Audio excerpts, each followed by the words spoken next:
Shalom y bendiciones, hermanos y hermanas. Sean bienvenidos desde todas partes del mundo. Y antes que nada, por supuesto, una cálida bienvenida a ti, mi amigo Baruch. Qué bueno verte. Es bueno verte, Cristian. Dios te bendiga. Amén, amén. Probablemente este video se publicará días después de su grabación, pero notamos que el conflicto sigue creciendo y escalando en Israel. Así que para que la audiencia pueda estar tranquila y saber de ti, ¿cómo estás tú y tu familia? Estamos bien. Nos sentimos muy seguros. No hay estrés ni ansiedad en nuestro hogar. Así que estamos bien. Y aprecio a las personas que están orando por Israel, orando por nuestros soldados, orando por nuestro liderazgo para que tomen decisiones acertadas. Y creo que esa es una de las cosas de las que hablaremos hoy. ¿Cómo deberían tomarse decisiones en circunstancias como esta? Exactamente. Es el tiempo perfecto para discutirlo. Y solo para profundizar un poco, esto responde en su mayoría a muchos correos electrónicos y comentarios que hemos recibido, ya sea por las actualizaciones de video que hemos hecho juntos, Baruch, o las que has hecho tú solo, o incluso con George en Rumania y en otros lugares. Hemos visto además una minoría pequeña, pero muy ruidosa, que nos escribe y nos hace preguntas como: no estamos de acuerdo contigo y con Baruch en que Israel tenga derecho a defenderse. Dios debería ser el único que mate personas, ¿no es así? Algunos incluso han llegado al extremo de cuestionar si deberían existir soldados que maten a otras personas. Estos son autodenominados cristianos que cuestionan si deberíamos incluso tener soldados en batalla, como los estamos viendo ahora en Israel. Creo que debemos buscar, como siempre decimos, Baruch, busquemos lo que la Escritura dice en lugar de nuestras propias opiniones. Así que lo que vamos a ver es la perspectiva de un creyente versus la perspectiva de un no creyente. Y algo muy importante, el papel de los soldados en las Escrituras. Así que iniciemos, Baruch. A manera de introducción, hay muchas guerras mencionadas en la Biblia. Guerras de conquista, en Josué 1:6, guerras civiles, en 2 de Samuel, e incluso una guerra en el cielo, en Apocalipsis 12. Por supuesto, las guerras implican matar. No hay manera de evitarlo. Sabemos que el asesinato es pecado, como dice Éxodo 20. Pero, ¿qué pasa con el asesinato de un combatiente enemigo durante tiempos de guerra? De esto empezaremos a discutir ahora mismo. Leeré Josué 5:14 y te daré la palabra para que nos brindes el contexto de esto. Entonces él dijo: no, sino que ahora he venido como comandante del ejército del Señor. Y Josué cayó rostro en tierra y adoró, y le dijo: ¿qué dice mi señor a su siervo? Tienes la palabra, Baruch. El contexto aquí es la batalla de Jericó, que se avecina, y vemos que el capitán del ejército del Señor, y eso es literalmente lo que dice, de las huestes o el ejército del Señor. Vemos que Dios los condujo a la guerra. Ese es un punto importante que necesitamos ver. Muchas veces, y vemos varios ejemplos de esto, de hecho, Joab le dijo a David que si Dios nos lleva a la guerra, vamos, pero si Dios no nos lleva, no vamos. Creo que lo importante aquí es que, como dice el libro de Zacarías, lo dice muchas veces, somos llamados a ejecutar la justicia, y no podemos permitir que la injusticia quede impune. Pensar que solo Dios puede lidiar con la injusticia y que Él tiene que actuar directamente no es algo que tenga base bíblica alguna. El pueblo de Dios es llamado a ejecutar la justicia, y a veces eso significa ir a la guerra. Como bien señalaste, el mandamiento es no asesinarás. Realmente no dice no matarás. Gracias. Josué 8 del 1 al 2. Ahora el Señor dijo a Josué: no temas ni desmayes. Lleva contigo a todo el pueblo de guerra. Levántate, sube a Jai. He aquí os he entregado al rey de Jai, a su pueblo, a su ciudad y a su tierra. Harás con Jai y su rey como hiciste con Jericó y su rey. Solo tomaréis como botín sus despojos y sus ganados. Prepara una emboscada para la ciudad detrás de él. Antes de darte la palabra, creo que aquí el contexto también es importante. El Señor está dando instrucciones sobre cómo ir a la guerra. Pero, ¿qué puedes comentar al respecto, Baruch? Bien, Él está guiando al pueblo con una estrategia para que tengan éxito. Hay dos cosas aquí. Cuando leemos la Torá, nos encontramos a veces con algo que se llama Geram. Y Geram es cuando todo es destruido. Todas las personas, incluidos los niños, todos son destruidos. Por lo general, esto tiene que ver con un pueblo que es idólatra. En otras oportunidades se les permite tomar los despojos de la guerra, como en este caso, donde vemos que el ganado puede ser su botín o despojo, como prefieras traducirlo. Pero la razón por la que a veces se habla de Geram, la aniquilación absoluta de todo, es enviarle un mensaje al mundo, a las naciones alrededor. La mayoría de las veces, las naciones iban a la guerra por objetivos financieros, para beneficiarse de ese botín que podían tomar del enemigo. Pero a Israel con frecuencia se le ordenaba no tomar nada, para demostrar que no estaban motivados por razones financieras al liberar una guerra, sino por un propósito santo, un propósito sagrado, es decir, algo relacionado con la voluntad de Dios, y que no había beneficio personal para ellos, aparte de deshacerse del mal y de todo lo que le desagrada a Dios. Correcto, y lo veremos un poco más adelante, especialmente lo que menciona sobre la aniquilación. Además, la Biblia nunca condena las acciones de un soldado que sigue órdenes en el campo de batalla. Así que veamos esto un poco más en detalle. Primera de Samuel 15:3. Ahora ve y golpea a Amalek y destruye por completo todo lo que tiene, y no le perdones, sino que mataréis tanto al hombre como a la mujer, al niño y al infante, al buey y a la oveja, al camello y al asno. Quizás quieras volver a lo que acabas de decir, Baruch, porque creo que esto encaja perfectamente en esa categoría. Esto habla de ir a la guerra por las razones correctas, no por interés material ni por ningún beneficio personal, sino para alejar el mal. Y esto es algo que creo que el mundo está perdiéndose hoy en día. Si llevamos esto al contexto actual, estaba viendo las noticias y escuché que el presidente Biden, y te comento que la gente se enfada cuando hablamos de política, pero no estamos hablando de política, solo estamos discutiendo la situación, lo que está pasando y sus diferentes actores. Los Estados Unidos y otros países también quieren un alto al fuego humanitario.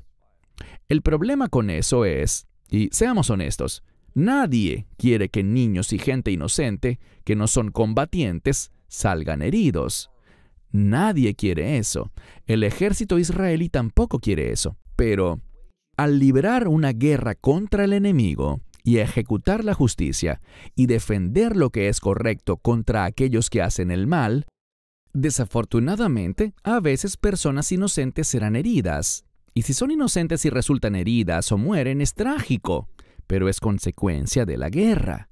Lo que sucede es, y hemos visto ejemplos de esto, cada vez que envían ayuda humanitaria, ¿quién la recibe? Pues la reciben los terroristas, no el pueblo, la recibe Hamás. Y vemos, por ejemplo, que el hospital tenía el combustible que necesitaba, pero los terroristas vinieron y se lo llevaron. Así que lo que la gente debe comprender es que estos llamados esfuerzos humanitarios, y mentalmente pensamos, claro, eso es bueno, por supuesto, pero en realidad todo será usado por el enemigo. Y al final, más soldados israelitas morirán, y más cohetes serán disparados, y más civiles aquí en Israel resultarán heridos. Esa ayuda no sirve a un propósito justo. Y como dijiste, en el contexto de lo que está ocurriendo en Israel ahora, estamos hablando de personas perversas y malvadas, el grupo Hamás, que utiliza a su propia gente como escudos humanos. Son cobardes, se esconden entre mujeres y niños, y esto es lo que el mundo no ve. Esto es en lo que el mundo realmente no se enfoca. Vemos muchas de estas entrevistas y realmente no se puede tener una entrevista o un debate con estas personas. Estoy hablando de los palestinos, porque simplemente no quieren escuchar, están cegados por el odio, solo hablan y hablan sin que haya un pensamiento racional. Por supuesto, hay un problema espiritual muy grande con estas personas, pero si personas defienden a un grupo terrorista que utiliza a su propia gente, incluyendo a niños, como escudos humanos, hay algo seriamente mal en ellos. Hablaremos un poco más sobre eso más adelante. Pasemos ahora a Mateo 8, del 7 al 10. Y Jesús le dijo, aquí le hablaba a un centurión romano, aunque en breve Baruch les dará más detalles del contexto. Sigo leyendo. Yo vendré y lo sanaré. El centurión respondió y dijo, Señor, no soy digno de que entres bajo mi techo, pero di una sola palabra, y mi siervo quedará sano. Porque también yo soy un hombre bajo autoridad, que tengo soldados debajo de mí, y yo digo a este ve, y va, y a otro ven, y viene. Y a mi siervo, haz esto, y él lo hace. Cuando Jesús lo oyó, se maravilló y dijo a los que le seguían, de cierto os digo que ni siquiera en Israel he encontrado una fe tan grande. Te daré la palabra, Baruch, porque debemos examinar esto un poco más. Bien sea esta escritura u otras escrituras, es muy importante ver que a estos hombres que eran soldados, jamás se les reprendió por cumplir sus deberes como soldados, ni se les dijo que debían cambiar de profesión. Un detalle muy importante. Tienes la palabra, Baruch. Sí, y además en este contexto, él es un opresor contra el pueblo judío. Eso es lo que Roma estaba haciendo. Pero en el Evangelio de Lucas dice que este hombre amaba al pueblo judío y que incluso fue clave para la construcción de la sinagoga en Capernaum. Esto dice mucho sobre él, y quizás la razón por la que recibió esa respuesta de parte del Mesías era que él entendía la autoridad. Y tu punto es extremadamente válido, dado que no vemos que él esté siendo reprendido por su profesión, por ser un soldado. Vemos que es un personaje único en el sentido de que ama a quienes gobierna. Es una clase diferente de centurión, pero sigue desempeñando su papel como soldado, y creo que ese es un punto muy destacable. Este hombre tenía fe. Un soldado puede tener fe. De hecho, algo que me ha inspirado es ver cómo el ejército israelí ora, cita las Escrituras, pide el favor de Dios, busca la ayuda de Dios para entrar en la ciudad de Gaza, o en la franja de Gaza, no solo en la ciudad, sino en toda el área, con el fin de, número 1, liberar personas. Estoy seguro de que los rehenes están esperando a alguien que los ayude y los rescate. Y eso es lo que olvidamos cuando decimos, oh no, la violencia nunca es buena, Dios la prohíbe. Esa inactividad, esa posición teológica incorrecta, fomenta que el mal prospere. Un punto rápido que está sucediendo en Gaza es que en estos últimos días hemos visto una pequeña resistencia entre la gente de Gaza contra Hamás por lo que está ocurriendo. Hubo una noticia donde una persona sostenía a su hija muerta y decía, Hamás mató a mi hija, porque, una vez más, él vivió eso que tú explicabas. Hamás usa a las familias como escudos. Así que debemos hacer lo correcto. Insisto, ¿lamentamos que las personas inocentes resulten heridas o muertas? Por supuesto, es triste, es trágico, pero esa es la consecuencia de la guerra. Gracias. Muchos centuriones o soldados son mencionados en el Nuevo Testamento y alabados como creyentes, temerosos de Dios y de buen carácter. Ahí vemos referencias a estos pasajes. La Biblia también usa términos militares para describir ser fuertes en el Señor, ponerse toda la armadura de Dios que vemos en Efesios 6, incluidas las herramientas del soldado, elementos como el yelmo o el casco, el escudo y la espada. Por todas partes en la Escritura hay referencias a batallas y guerras, así como enseñanzas y comparaciones entre la vida cristiana y la guerra, y de los creyentes como soldados. Entonces, ¿qué nos puedes decir sobre todo esto, Baruch? Bueno, creo que es Pedro quien dice que seamos buenos soldados en el ejército de Dios. Y no pensemos en esto solo como una metáfora, porque, como está señalando ahora, se nos instruye a librar una guerra espiritual. Y la guerra espiritual también puede tener algunas implicaciones físicas. Defender a aquellos que están siendo atacados y son víctimas de la violencia es lo que se nos pide. El problema es, y lo que muchas personas olvidan, es una interpretación correcta del versículo que siempre citan. Pon la otra mejilla. Pero al mirar el contexto, está bien que yo ponga la otra mejilla cuando me están haciendo daño a mí, pero jamás es correcto que yo ponga la otra mejilla cuando alguien más está siendo herido. La Escritura ordena que me acerque a esa persona y la ayude usando los medios que sean necesarios para defenderla y librarla del mal. Así que poner la otra mejilla es algo personal, pero no podemos aplicarlo a la comunidad como un conjunto. Eso sería una interpretación equivocada de este versículo. Gracias por aclararlo. Mucha gente comete el error de leer lo que dice la Biblia en Éxodo 20:13, no matarás, y luego buscan aplicar este mandamiento a la guerra. Sin embargo, la palabra hebrea significa literalmente el asesinato intencional y premeditado de otra persona con malicia. Asesinato. Sé que ya hablamos de esto al principio, pero ¿te gustaría ampliarlo un poco más? La palabra en hebreo original es matzeach, que significa exactamente eso, asesinato. La Biblia realmente no dice no matarás. Esa es una traducción mal hecha. En el hebreo tenemos la palabra laharog y la palabra katal, que significan matar en un sentido general. Pero el asesinato es matzeach, una palabra completamente diferente, y es la que se encuentra en ese pasaje de Éxodo capítulo 20. Allí dice, no asesinarás. La Escritura no dice, no matarás. Nuestro tiempo es limitado. Podríamos hablar de este tema por horas y horas, y en breve compartiremos otras escrituras, pero, ¿saben? Incluso cuando miramos una de las historias más famosas de la Biblia, que es la de David y Goliat, David no era de ninguna manera un tipo manso cuando le quitó la vida a Goliat. Todos sabemos que él le cortó la cabeza, y eso fue un mensaje claro para los filisteos. Esta es mi opinión, no es la de Baruch. Espero que lean bien las Escrituras porque son muy importantes y háganlo siempre en su contexto. Avancemos.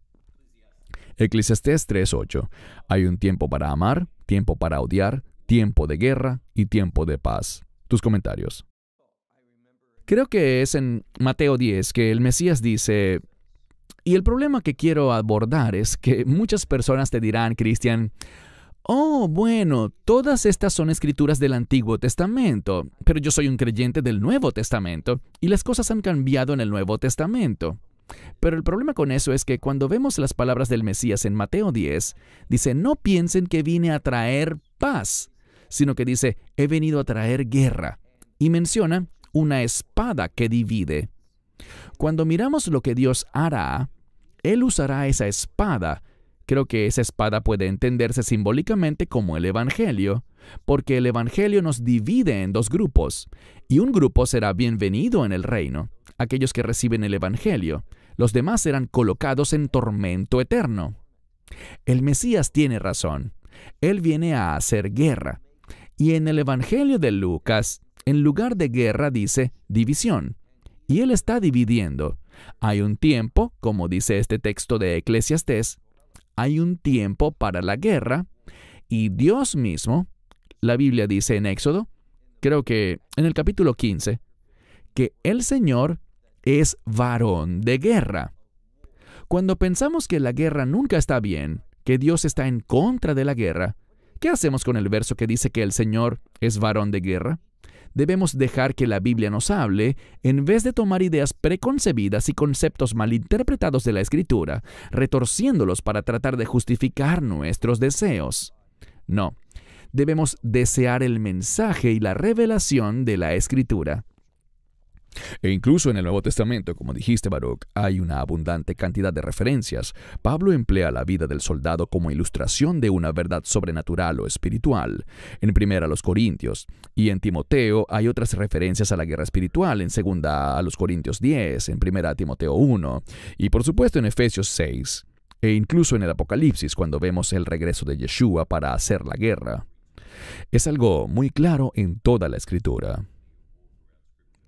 Bien, leamos ahora el Salmo 82 del 3 al 4. Defiende a los pobres y a los huérfanos, haz justicia a los afligidos y necesitados, libra a los pobres y necesitados, libéralos de la mano de los malvados. Tus comentarios. ¡Qué gran escritura! y tan fácil de entender. Realmente respalda lo que hemos estado hablando, y es que tenemos la responsabilidad dada por Dios de defender a aquellos que son víctimas de la violencia, víctimas de la opresión, y la Escritura efectivamente permite, cuando es necesario, el uso de la fuerza, incluso de la fuerza letal, para poder cumplirlo. No queremos quedarnos de brazos cruzados y permitir que el mal prospere y que la maldad domine. Somos llamados a luchar en guerra contra el mal. Y si a alguno le cuesta entenderlo, creo que es porque viene de un trasfondo que toma algunos versículos, los saca de contexto y luego los presenta como si fuese lo que realmente un creyente debería ser. Pero cuando miramos la Escritura en conjunto, esa perspectiva no está respaldada por la palabra de Dios. Gracias. Antes de pasar a tus comentarios finales, hay muchos videos circulando en Internet en este momento que afirman que el hijo de uno de los fundadores de Hamas se ha convertido al cristianismo. No sé cuán cierto será eso, no conocemos el corazón del hombre. Ciertamente dice cosas que son correctas, y él ha sido muy, pero muy claro al condenar a Hamas y todo lo que han estado haciendo. Creo que debemos evaluar esto desde una perspectiva bíblica. Cuando vemos a lo largo de la palabra de Dios, la guerra se presenta como una realidad sombría, pero existen fuerzas del mal que deben detenerse, y el derramamiento de sangre, a veces, desafortunadamente, es el resultado de eso. Así que creo que es muy importante señalar que desde una perspectiva bíblica, matar a un enemigo armado en el contexto de la guerra no es un pecado en sí mismo. Pero te doy la palabra para tus comentarios, Baruch. Sí, y antes quiero subrayar eso, que en una guerra justa, por ejemplo, la pregunta que se me hizo es si es aceptable que un ucraniano defienda su país. Y dije que sí. Pero, ¿qué hay de la gente de Rusia? ¿Deberían participar en esa guerra? Y la respuesta, en mi opinión, es no. No hay justificación justa para esa invasión de Rusia en Ucrania. Así que debemos analizar las cosas y decir, ¿cuál es el lado correcto? Y ese es el lado al que me debo apegar. El problema actual es que muchas veces las personas no hacen eso, sino que simplemente juran lealtad al país de su ciudadanía en lugar de entender que somos ciudadanos del reino y que defendemos la justicia y la rectitud. Y a veces no queremos participar en una guerra injusta o en un conflicto que va en contra del pueblo de Dios. Pero para concluir el tema de hoy, quiero que miremos tal vez una escritura, y esta se encuentra en el segundo libro de Reyes, capítulo 3, versículo 19. Lo que quiero abordar aquí, en estos comentarios finales, es simplemente el hecho de que Dios dice algo por lo que Israel recibió muchas críticas, y me refiero a que en medio de la guerra no le damos provisiones al enemigo. No podemos enfocarnos en causas humanitarias en medio de la guerra. El objetivo es ganar la guerra y hacerlo rápidamente. Y todo este llamado a una respuesta proporcional, Cristian, lo único que hace es alargar la guerra y provocar un sufrimiento más prolongado. Un ejemplo perfecto es Siria. Fíjense lo que ha sucedido en Siria. Ha estado ocurriendo durante unos, 7, 8 años, y todavía vemos personas asesinadas sin piedad por ISIS y sus seguidores allí en Siria. ¿Por qué? Debido a la falta de una acción decisiva que le ponga fin a la guerra. Sí, espera un momento. Disculpa, Baruch. Antes de que continúes con esa descripción tan importante, creo que también es bueno señalar, y me gustaría tus comentarios al respecto. Ha habido un verdadero giro en la narrativa, porque cuando ocurrieron los horribles, cobardes y atroces ataques contra Israel el pasado 7 de octubre, por 1 o 2 días vimos que gran parte de los medios de comunicación, no todos, pero sí algunos, apoyaron a Israel, y ciertos gobiernos también apoyaron a Israel. Pero en las últimas semanas la narrativa ha cambiado. Vemos un aumento increíble del antisemitismo. Vemos manifestaciones en apoyo a Palestina en todas partes, en gran número, incluso en el Reino Unido. También se informó hoy que algunos países de América del Sur han retirado su apoyo a Israel, como Bolivia. No hay precedentes para esta escala de antisemitismo. Creo que sé a qué pasaje te refieres, que es tan crucial, pero ¿hay algo más que te gustaría agregar antes de abordar la escritura final? ¿Qué deberíamos estar haciendo como líderes para apoyar a Israel? Sé que la oración es muy importante, pero ¿hay algo más que sientas que nosotros, como creyentes, deberíamos hacer o algo que te gustaría ver de parte de los israelitas? Yo pienso que acabamos de ver en el aeropuerto, en una de las federaciones rusas, a musulmanes asaltando el aeropuerto, porque escucharon que un avión había aterrizado con judíos a bordo. Estaban sedientos de sangre y querían matar gente, pero no veo al pueblo judío, aparte de las fuerzas de defensa de Israel, levantándose como deberían. Me gustaría verlos reaccionar. ¿Qué piensas al respecto, Baruch? Esta, obviamente, es solo mi opinión personal. Pero, ¿qué opinas tú? Israel está luchando. Tienen lo que se llama Hasbará, que significa explicación, y están tratando de formar un grupo para contrarrestar la unilateralidad de los medios y compartir la perspectiva israelí en todo esto. Tienes, por ejemplo, a la reina de Jordania. Jordania retiró a su embajador de Israel, y el embajador de Israel fue enviado de regreso. Muchos países, mencionaste a Bolivia, pero también Colombia y Chile, han sido muy críticos contra Israel. Y la realidad es que veremos que más y más países, me doy cuenta de que Australia, en una votación clave, se abstuvo en las Naciones Unidas de apoyar a Israel, lo cual es una acción cobarde, Baruch. Ya hemos visto esto antes del gobierno australiano. Sí, correcto, pero sabemos que al final todas las naciones se volverán en contra de Israel. Anoche vi un mapa, creo que podemos mostrarlo aquí en pantalla. Sí, los países que se abstuvieron son los que se ven en blanco. Los que están en contra de Israel son rojos y, como ven allí, casi todo el mapa está en rojo. Y hay muy pocos países azules que representan el apoyo a Israel. Lo que sabemos proféticamente es que todo país de este mundo se volverá contra Israel en los últimos días. Y mi esperanza es que los creyentes, los cristianos, puedan ver que esto está sucediendo hoy. Has dicho muchas veces, y estamos muy de acuerdo el uno con el otro, que las cosas están convergiendo hacia el fin de los tiempos. Y está sucediendo rápidamente.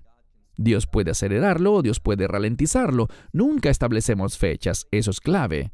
Las cosas definitivamente se están acelerando en este momento y mi esperanza es que la gente pueda verlo, pues he sido criticado por personas que dicen, ya sabes, no todo el mundo se volverá en contra de Israel, no todo el mundo hará eso. Pero, ¿qué? Es casi lo que estamos viendo hoy, apenas con este problema, y no va a mejorar, se volverá más hostil. Es lo que estamos viendo hoy. Has señalado lo que sucedió en una de las federaciones rusas, esa hostilidad en el aeropuerto, y hay un creciente llamado que puede que muchos no sepan, pero cuando claman por una Palestina libre y quieren que Palestina abarque desde el río hasta el mar, lo que están pidiendo es la aniquilación de Israel. Tienes a las Naciones Unidas, no a todas las Naciones Unidas, pero a un diplomático de alto nivel que dice que él cree en una solución de un solo Estado. Y yo también. El problema es que yo creo que ese Estado debe ser Israel, y él cree que Palestina. Así que el mundo se está volviendo rápidamente en contra de Israel.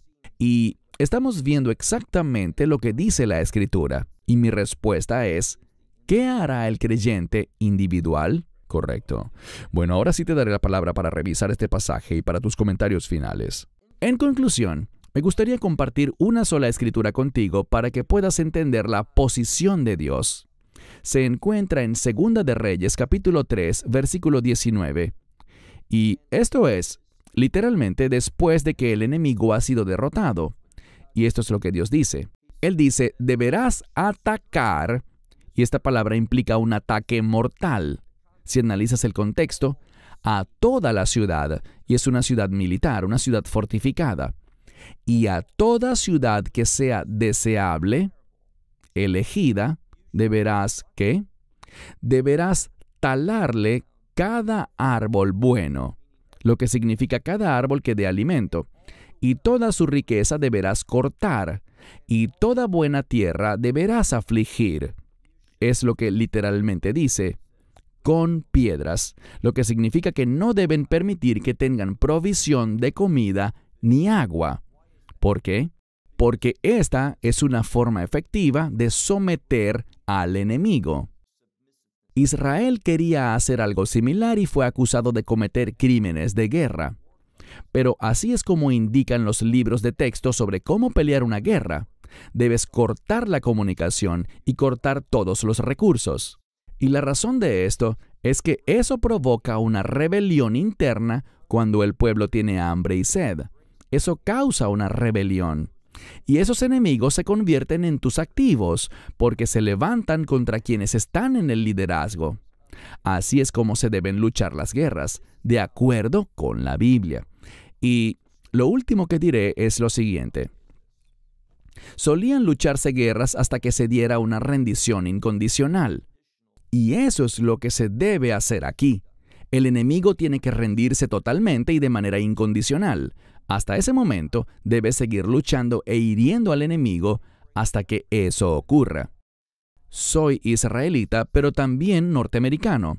Y Estados Unidos no sabe pelear guerras. Vemos que se empeñan en una guerra proporcional y nunca terminan de ganar, nunca termina el conflicto. Y el problema, por ejemplo, con la guerra de Corea, que se libró hace unos 70 años, ¿qué pasó? Bueno, sabemos esto. La gente sigue sufriendo terriblemente en Corea del Norte, porque la guerra no se terminó como debió haber terminado. Todos estos errores le producen mayor sufrimiento a los ciudadanos a los que yo amo, a los individuos a los que el Señor ama. La guerra debe terminar como dice la Biblia, con una conclusión definitiva. Gracias, Baruch. Agradezco este tiempo. Y disculpa, Cristian, no sé si puedes oírlo, pero si lo oyes, estamos siendo atacados en este momento por cohetes. Ok, podemos detener esto y si tienes que bajar al refugio, hazlo ahora. No. ¿Por qué no continuamos? Quizás la audiencia pueda escuchar lo que ocurre. Mi familia está bajando al refugio en este momento.